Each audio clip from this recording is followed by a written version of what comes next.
Bugünkü dərsimizdə Texnopark və Texnopolislər haqqında sizə məlumat vermək istəyirəm. Texnopark nədir? Texnopark universitetlər, institutlar, laboratoriyaları özündə birləşdirən nəhəng şirkətlərdir. Texnopolislər isə innovasiya mərkəzləridir.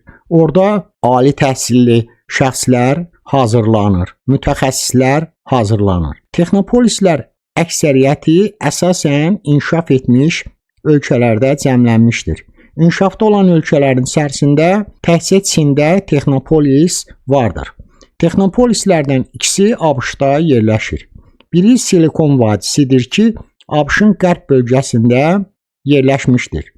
Amma Kummer isə ABŞ-ın cənub bölgəsində yerləşmişdir. Purdue Texnopolisi Kanadada yerləşir. İngiltərədə 3 dənə Texnopark vardır. Onlardan Technium, Cambridge və Netparkı göstərmək olar ki, bunlar Böyük Britaniyada yerləşən Texnopolislərdir. Sofia Fransada, Otaniemi Finlandiyada, Kansai isə Yaponiyada yerləşir. Qeyd etmək lazımdır ki, Texnoparklar və Texnopolislər bir-birindən fərqlənir.